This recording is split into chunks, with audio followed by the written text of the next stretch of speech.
선교 전략 2주차 시간이고요. 이 2주차는 동영상을 4개를 만들 것입니다. 그래서 첫 번째 동영상에서는 선교 전략에 대해서 좀 용어 정의를 했고요.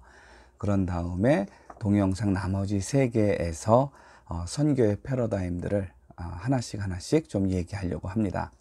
자, 첫 번째 동영상으로서 전략에 대해서 좀 얘기를 할게요. 선교 전략이 없는 선교회 혹은 선교사가 있을 수 있을까요? 아마 없지 않을까 싶습니다. 선교회든 선교사든 하여튼 나름대로 선교 전략을 가지고 사역을 하고 있을 텐데요. 자, 두 번째 질문. 효과적인 선교 전략과 그렇지 않은 전략이 있다라고 과연 얘기할 수 있을까요? 전 이거에 대한 답도 그렇다라고 말할 수 있을 것 같습니다. 효과적인 전략이 있고요. 그리고 전략을 세우기는 했지만 그러나 현실에 바탕을 두지도 않고 명확한 미래도 없고 또 그 구체적인 과정도 없어가지고 그냥 허울뿐인 그런 전략도 있을 것 같습니다. 1990년에 우리나라에 번역이 되기도 했던 선교 전략 관련된 책이 있는데 그 책의 저자 중에 한 명인 에드워드 데이트는 전략의 3가지 기능을 이렇게 얘기를 했습니다. 첫 번째, 미래를 예견할 수 있는 하나의 시도. 미래를 예견하려고 하는 것, 그게 전략의 첫 번째 기능이고요. 두 번째 기능은 우리의 의도를 다른 사람들에게 전달하는 방법. 의사소통을 위해서 전략이 사용이 된다라고 하는 것이고요. 그리고 세 번째, 방향과 일관성에 대한 전반적인 인식을 일깨워주는 것. 전략이라고 하는 것은 일관성 그리고 어떤 방향성을 지니게 된다라고 하는 것이죠.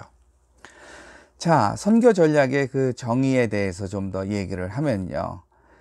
박영환 교수, 서울신대의 박영환 교수는 선교 신학이 선교 정책보다 크고 그리고 선교 정책이 선교 전략보다 크다, 이렇게 동심원을 그린다면 가운데에 선교 신학이 있고 선교 정책이 그 다음 그 동심원에 있고 그리고 바깥에 선교 전략이 있고 그런 다음에 선교 전술이 있다, 이런 식으로 설명을 했는데 전 그거보다는 한가운데에 성경이 있고 그리고 그 성경을 바탕으로 한 선교 신학이 있고 그 선교 신학을 바탕으로 한 선교 전략이 있고, 정책을 넣어도 되고 안 넣어도 되고요.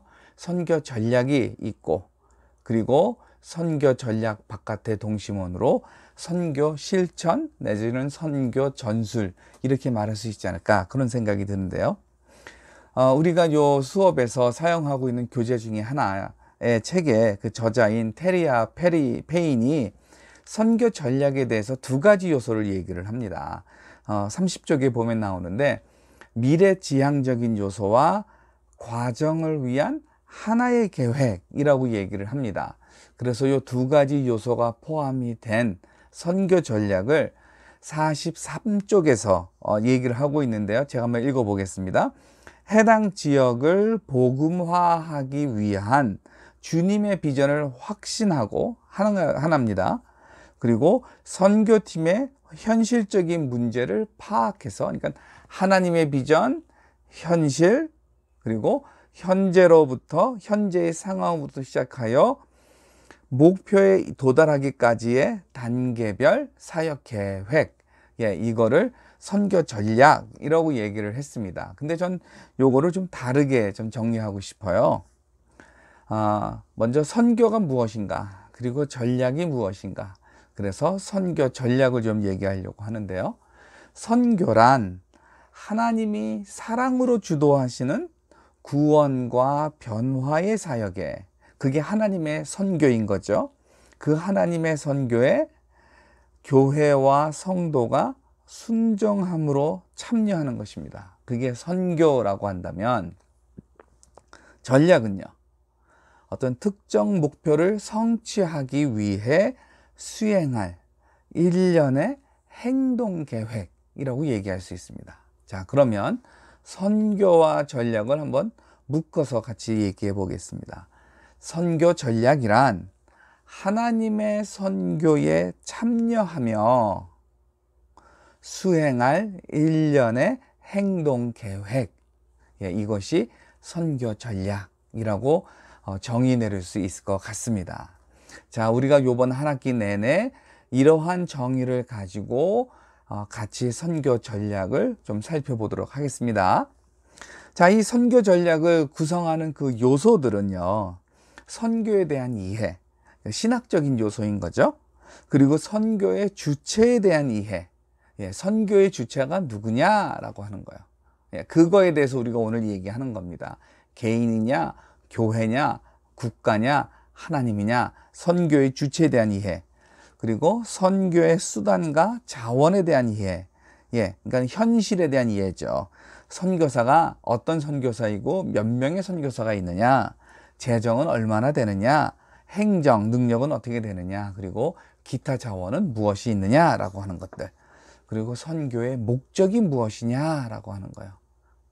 전도하는 것이 선교냐, 교회를 세우는 것이 선교냐, 믿음의 공동체가 서는 것이 선교냐, 믿음의 공동체가 서 있을 뿐만 아니라 스스로 그 공동체를 양쪽으로 질적으로 커가게 할 수 있느냐 하는 것이 선교의 목적이냐. 이 선교의 목적은 다양할 것 같습니다.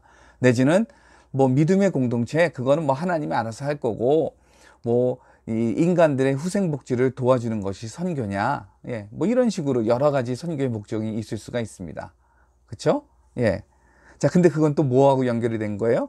선교에 대한 이해, 선교 신학과 또 연결이 된 거죠. 그리고 선교지에 대한 이해도 여기에 연결이 되어 있습니다. 자, 선교 전략이라고 하는 것은 하나님의 선교에 참여하며 수행할 일련의 행동 계획, 그것을 선교 전략이라고 얘기를 합니다. 자, 이 선교 전략을 구성하는 요소들은 제가 대략 5가지 정도를 얘기했는데 5가지로 그치는 것이 아니라 더 있을 수도 있습니다. 지역에 따라서, 상황에 따라서, 그리고 목적에 따라서 그럴 수 있을 것 같습니다.